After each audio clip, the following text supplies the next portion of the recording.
मैं कुछ चीज लाइव पे नहीं बोल सकता।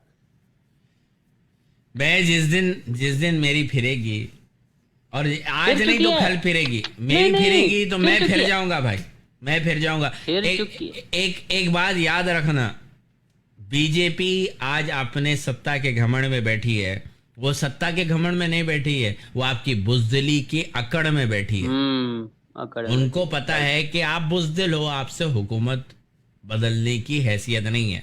अगर किसान आज जाके हम हराने का दावा कर रहे हैं, हराने के दावे ये खोखले हैं, क्योंकि आप चुनाव नहीं लड़ रहे हो। आप अगर वोट नहीं डालोगे, दूसरी पार्टियों को डालोगे, जितने ज़्यादा दूसरी पार्टियों को डालोगे उतना ही जीतने की हैसियत रखते हैं ये लोग। क्योंकि आप किसको भी डालो, at the end of the day 296 सीटों पे ईवीएम के अंदर वो अपने हिसाब से वो बोलेगा भाई अच्छा 296 में से एक काम करो, 296 पूरे डाल लो, तो वो 296 डाल लेगा। 205 ही काफ़ी है भाई, सत्ता में आ जाएंगे, तो वो 205 ही निकाल लेगा। आप कुछ नहीं कर सकते।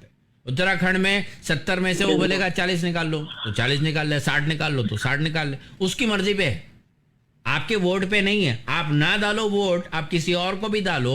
अगर आपने पूरों ने मिलके 1 करोड़ वोट डाले उत्तर प्रदेश में, अगर 1 करोड़ वोट पड़े हैं और उसने डिसाइड किया कि भाई मैं 40 लाख वोट अपने हिस्से में डालता हूँ, बाकी के ये 60 लाख लोग वोट जो है मैं इनमें तस्कीम कर देता हूँ, तो वो 40 लाख उसके ज़्यादा हो गए, तो उससे वो अपनी हुकूमत बना लेगा।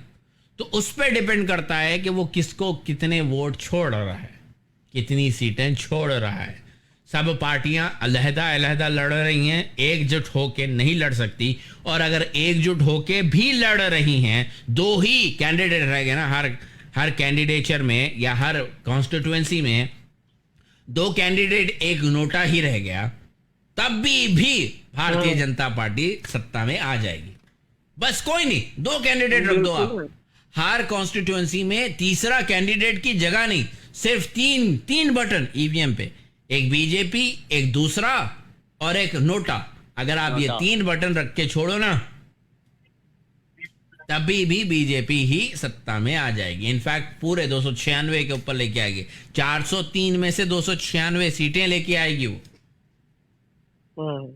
मैं नहीं जानता क्योंकि अभी चुनाव नहीं हुआ है, लेकिन जिस दिन चुनाव खत्म होगा ना, उस दिन पूरा नंबर देता हूं, और किसको कौन सा आ रहा है वो नहीं बताऊंगा। पार्टी ए इतने सीट आए हैं, पार्टी बी इतनी सीट आई हैं, पार्टी सी इतनी सीट आई हैं करके डालूंगा। अब की बार पार्टियां नहीं बताऊंगा मैं। इस चुनाव में जब 2022 का चुनाव फरवरी के आखिर में खत्म होगा, तो मार्च की 5 तारीख को जब चुनाव के रिजल्ट आएंगे, उस दिन आप देखना पार्टी ए कौन आई, पार्टी बी कौन आई, पार्टी सी कौन आई, आप डिसाइड करके बोलो। आपको क्या लगता है पार्टी ए 270 सीटें लेके कौन आई होगी? यहाँ पे बहुत सारे लिखेंगे एसपी, अखिलेश भैया, मायावती बहन जी, योगी जी, यहाँ पे बहुत सारे लिखेंगे। तो मैं उन लोगों को उस दिन पूछूंगा, हाँ भाई कौन आया? हमारा दिवाला आया। दिवाली तो नहीं आई, दिवाला आ गया। हमारी बर्बादी का सबसे बड़ा कारण हमारी बुज़दिली है।